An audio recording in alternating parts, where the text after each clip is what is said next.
Hola, ahora estamos aquí nuevamente para el tercer video.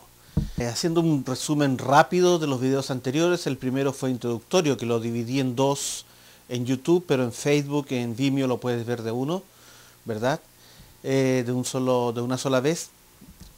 El segundo fue el pecado o el verdadero pecado original, y te mostré que en realidad el verdadero pecador es Satanás, que en el cielo fue el que generó el pecado y contaminó al hombre con esta actitud desobediente de poner atención no a lo que Dios le dijera, sino a lo que él decía, y como lo vimos, con mentiras. Pero Satanás tiene un propósito. Satanás tiene un propósito al actuar de esta forma. ¿Cuál es el propósito de Satanás? Porque conociendo cuál es su propósito, que está en Génesis, en el primer ataque a los terrícolas, digámoslo así, a la raza humana, con Adán y Eva, con mentiras, tenía un propósito que se hace más evidente en la tentación a Jesús. Vamos a leer en el Evangelio según San Lucas. Tú puedes ver que este relato está en varios evangelios. Para el propósito usaremos el Evangelio según San Lucas. En el capítulo 4 se puede ver, ¿no es cierto?, que Jesús, lleno del Espíritu Santo, volvió al Jordán y fue llevado por el Espíritu al desierto. Hay un propósito. Dios puso a Jesús bajo esta situación en la que Satanás había puesto al hombre. Es un tema que estudiaremos, ¿no es cierto?, por qué Jesús hace lo que está haciendo, por qué Jesús tiene que pasar esto, por qué Adán y Eva pasaron por esa experiencia, por qué cada ser humano en cierto sentido ha tenido que pasar por esa experiencia. El punto es que en el capítulo 4, Satanás le hace una pregunta. Ahora no le pregunta si es que Dios le dijo, qué le dijo, no. Satanás ataca directamente a Jesús con una pregunta muy interesante. Le dice en el versículo 3, si eres hijo de Dios, di a esta piedra que se convierta en pan. La pregunta es, si eres hijo de Dios, le está poniendo en duda. Jesús tenía muy clara su identidad.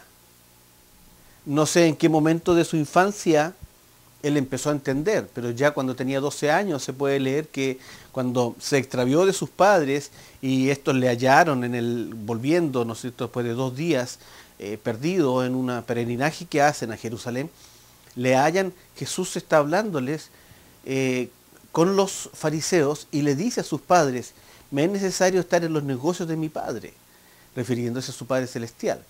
Podría ser entendido tal vez de que todo judío llamaba, ¿no es cierto?, a Dios su Padre Celestial, pero no es así. Para nosotros ahora, que nos decimos hijos de Dios, decimos nuestro Padre Celestial. En los tiempos de Jesús no, ellos eran hijos de Abraham. El asunto es que Jesús desde algún momento tuvo claro, pero nunca lo tuvo más claro que si vemos en los capítulos anteriores, en el capítulo anterior, en el capítulo 3 del Evangelio de San Lucas, en el verso 22 dice que descendió el Espíritu Santo sobre él en forma corporal como paloma y vino una voz del cielo que decía, tú eres mi Hijo amado, en ti tengo complacencia. O sea, en este punto en que Jesús está siendo tentado por Satanás, Jesús tiene muy clara su identidad. Pero es necesario que Satanás ataque la identidad de Jesús. Ya vamos a entender lo que está envuelto. Pero en esta situación es otra de las veces en que Satanás muestra la forma en que le ataca, la forma en que te ha atacado a ti, muchas veces.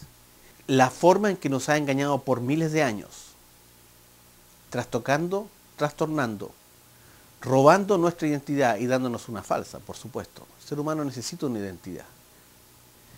Y la pregunta que le dirige 3 veces, si eres el Hijo de Dios, lo interesante es cómo Jesús responde. Jesús no responde con sus propios argumentos. Jesús responde con la palabra de Dios. Lo que en este momento él tenía al alcance de su mente, de su corazón, era la palabra de Dios. En otras palabras, no es Jesús el que responde, es Dios. Lo escrito está. Y él dice, escrito está. Verso 4. No solo de pan vivirá el hombre, sino de toda palabra de Dios. Pero Satanás no descansa y dice en el siguiente versículo, y le llevó a un monte alto y le mostró en un momento todos los reinos de la tierra y le dijo al diablo, a ti te daré toda esta potestad y la gloria de ellos, porque a mí me ha sido entregada. Guarda esa, subraya en tu Biblia esa frase, porque a mí me ha sido entregada, la analizaremos en un momento, y a quien quiero la doy. Si tú postrado me adorares, todos serán tuyos. Y Jesús le responde, vete de mí, Satanás, porque escrito está, al Señor tu Dios adorarás y a Él solo servirás. Nuevamente, ¿no es cierto?, Jesús responde. Y Satanás, no descansando, le llevó ahora a Jerusalén y le puso sobre el pináculo del templo, la parte más alta, y le dijo, si eres hijo de Dios, échate de aquí abajo, porque escrito está, a sus ángeles mandará acerca de ti que te guarden, y en las manos te sostendrán para que no tropieces con tu pie en piedra. Respondiendo Jesús le dijo, dicho está, no tentarás al Señor tu Dios. Y cuando el diablo hubo acabado toda tentación, se apartó de él por un tiempo. Hay mucho que decir, hay muchos sermones que se pueden predicar, pero el propósito de este video, de este tema hoy día, es mostrar lo que Satanás se propone. Satanás se propone robar la identidad de Jesús. Y le cuestiona y le hace preguntas. Y Jesús no responde con sus propias palabras, sino que responde con la palabra de Dios. Cuando Satanás se ve vencido y enfrentado a la palabra de Dios, él también usa la palabra de Dios, la conoce mejor que tú, seguramente la conoce de memoria, estuvo allí cuando fue escrito cada versículo de la Biblia. Y él usa en el versículo 10, palabras del Salmo 91, a sus ángeles mandará acerca de ti que te guarden, verso 11, y en las manos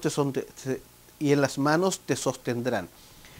Ojo, te voy a dar como tarea que busques en el Salmo 91 estos versículos y veas la parte que Satanás obvió, la parte que él se saltó, la que eliminó, que le cambia el sentido. Satanás usa la palabra en forma engañosa. Con esto te quiero decir que durante 2000 años y más, hasta del tiempo de los judíos, la palabra de Dios es usada en forma engañosa. En este caso Satanás roba, saca parte, y así de esa forma tiene más sentido para aplicarlo a lo que él quiere decir. Lo que está intentando, tratar de robar, transformar la identidad de Jesús. Es lo que hizo con Adán y Eva. Si nosotros vamos al Génesis y leemos nuevamente los eventos cuando Satanás en el capítulo 3 tentó a Eva, ya lo vimos un poco la semana pasada, pero ahora lo vamos a ver un poquito más en detalle. Pero fíjense lo que les ofrece Satanás a Adán y Eva. No moriréis, sino que sabe Dios que el día que comáis de él serán abiertos vuestros ojos y seréis como Dios sabiendo el bien y el mal. Dios les había advertido, ya lo vimos en el capítulo pasado, el día que ese árbol comieran ciertamente morirán. Y no era un anuncio de castigo de parte de Dios, más bien una profecía, una advertencia de parte de Dios. El día que comiesen de ese árbol, algo iba a suceder en las vidas. Pero fíjate, Satanás niega, contradice y le dice que no morirán. Ciertamente Adán y Eva no murieron. El tema en este punto es que Satanás intentó hacer algo y lo logró. Porque le dice, serán como dioses. Si tú lees el relato cuando Dios forma a Adán y Eva, en el verso 26 del capítulo 1 dice, entonces dijo Dios, hagamos al hombre a nuestra imagen. El punto es que Él está haciendo al hombre, a la mujer, a la raza humana, a la imagen de Dios. Significa de que nosotros los humanos fuimos hechos con características divinas. Y no me refiero a que Dios tenga dos ojos, a que Dios tenga pies, camine y que tenga cara. No, porque dice la Biblia que Dios es espíritu. Sino que Él le dio al hombre y a la mujer características que solo Dios tiene y que no la tienen los animales. La capacidad de amar, la capacidad de crear, de inventar, de imaginar y muchas otras más que vamos a ir analizando con el tiempo, que eran características propias de Adán y Eva. Y no solo eso, le dio autoridad. Después, en el versículo 26, y señoreé en los peces del mar, en las aves de los cielos y en las bestias, en toda la tierra y en todo animal que se arrastra sobre la tierra. Y creó Dios al hombre a su imagen, e imagen de Dios los creó, varón y hembra. Y los bendijo Dios y les dijo, fructificad y multiplicaos, llenad la tierra y sojuzgadla, y señoread en los peces del mar, en las aves de los cielos y en todas las bestias que se mueven sobre la tierra. Dios le dio toda la autoridad sobre toda criatura en la tierra. ¿Qué diferencia el ser humano? Hoy día, la verdad, escuchamos un ratón en nuestra casa y arrancamos, nos subimos en el piso más alto que tengamos, o si anda una abeja o una avispa cerca de nosotros, ¡oh, qué terror, qué susto! ¿Qué diferencia? Algo sucedió. En el relato pasado vimos lo que sucedió. Adán y Eva fueron invadidas sus mentes por la mentira de Satanás y él pudo entrar en la mente de ellos con ideas mentirosas que le produjeron deseos engañosos y los llevaron a hacer acciones equivocadas en contra de la voluntad y de la enseñanza de Dios. Y no solo eso, Adán y Eva perdieron su autoridad. Y enseguida Dios les advierte, no les avisa un castigo, les dice, fíjate, antes habían sido creados para gobernar todo, la tierra, los animales, pero ahora, como consecuencia de esta desobediencia, no como un castigo, recuerda, Dios es amor, no como un castigo, sino que Dios le está advirtiendo, ok, le cediste tu autoridad a Satanás. Allí en el capítulo 4 del Evangelio de San Lucas, cuando le dice, a ti te daré toda esta potestad y la gloria de ellos porque a mí me ha sido entregada. ¿Quién se la entregó? Adán y Eva. Adán y Eva le entregaron a Satanás la autoridad sobre la tierra. Por eso es que es entendible ahora mirar y ver una tierra completamente diferente, un planeta diferente. La tierra también ha sufrido. Dice la palabra de Dios que la tierra también fue sujeta a corrupción y que la naturaleza clama por su liberación. Sí, las cosas que están sucediendo en la tierra también fueron consecuencias del error humano. Y el hombre perdió su autoridad y se la entregó a Satanás. Perdió su autoridad y perdió su identidad. Por eso que era imposible que el hombre pudiese seguir viviendo en el jardín del Edén. El jardín del Edén era un pedacito de cielo en la tierra. Y el hombre fue expulsado, pero Dios amorosamente le advierte, mira, ten cuidado por lo que vas a vivir. Ten cuidado por lo que te va a pasar y por lo que este desgraciado de Satanás te va a hacer. Y le dice, y tu deseo será para tu marido y él se enseñoreará de ti. Yo imagino a Adán desde ese mismo momento culpando a la mujer por el error que la mujer había cometido. De ahí en adelante los reproches estuvieron siempre sobre Eva. Los hijos vinieron, los hijos hombres y las hijas vieron la actitud de Adán sobre Eva. Y la mujer asumió su culpa y se humilló y el hombre se enseñoreó de él para siempre. Y el hombre siempre culpó a Eva. Y los hombres empezaron a culpar a las mujeres. Asumieron esta actitud adámica, culpando, sojuzgando, oprimiendo y abusando de la mujer. Y la mujer adoptó una posición. No fue un castigo divino, fue la consecuencia de los actos. Tal como ellos corrieron desnudos, fue una idea que Satanás introdujo en la mente de Eva. Culpable eres. Y el hombre, la mujer que me diste, de siempre. El hombre culpó a la mujer. Así que el machismo no es un castigo divino, es una actitud asumida por el hombre, no natural cuando fueron creados iguales. Y enseguida también le dice al hombre, por cuanto obedeciste a la voz de tu mujer y comiste del árbol que te mandé, no comerás de él, maldita será la tierra por tu causa. Dios no está diciendo que él está maldiciendo a la tierra, lo que le está diciendo es de que Satanás ahora es el dueño y señor de la tierra. Y él se va a encargar de trastocar y hacerte la vida más difícil, trastocar la tierra y hacer que espinos y cardos te produzcan, y que las rosas ahora tengan espinas, y que hayan animales venenosos, y que el león se coma al más débil y el más grande al más pequeño. Y esta cadena alimenticia que llaman los científicos no fue creación de Dios, no fue nunca la voluntad de Dios, que el hombre arrancase de las bestias. Tú fuiste creado para dominar toda la creación. Pero mira cómo estamos viviendo ahora. Porque un día Adán y Eva le creyeron. Por eso es importante la venida de Jesús. Porque Él restablece un nuevo orden. Y fíjate, cuando Jesús vino, voy a terminar con estos maravillosos versículos del Evangelio según San Juan. A lo que viene Jesús, viene a su pueblo de Israel. En el capítulo 1, dice en el versículo 11, A los suyos vino y los suyos no le recibieron.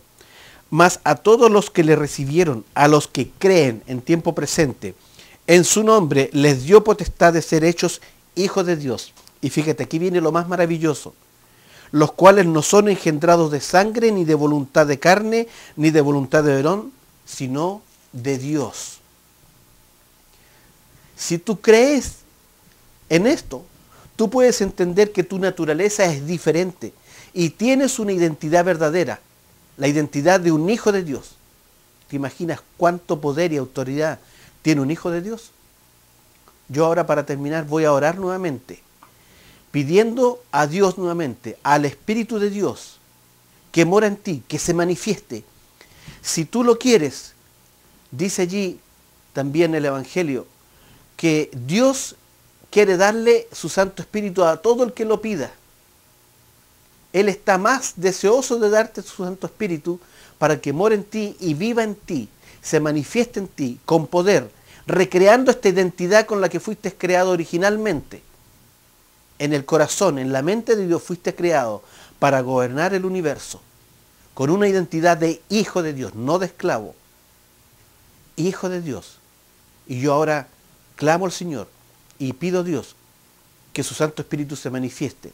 Si tú quieres recibir el Espíritu Santo, di, bautízame con tu Santo Espíritu, Señor. Y en el nombre de Dios yo te bautizo. Y la manifestación del Espíritu Santo está en este momento ocurriendo en ti, en el nombre de Jesús, porque es la promesa de Dios. El bautismo del Espíritu Santo es un tema que vamos a tratar. Si tú no estás sintiendo nada, no importa, no te preocupes. La promesa se cumple. Si tú crees, eres hijo de Dios. Qué maravilloso. No un bastardo, no importa. Si tu mamá y tu papá no te quisieron traer a este mundo, no importa cuál es tu antecedente histórico, quién fue tu papá y tu mamá, tal vez te hayan querido, te amaron, te aman mucho y te planificaron, tal vez no fuiste planificado, tal vez eres el resultado de una violación, tal vez eres el resultado de cualquier cosa, pero no importa.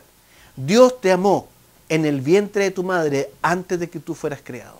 Dios te ama y te dio una identidad verdadera, una identidad real, de la realeza, hijo de Dios, en el nombre de Jesús.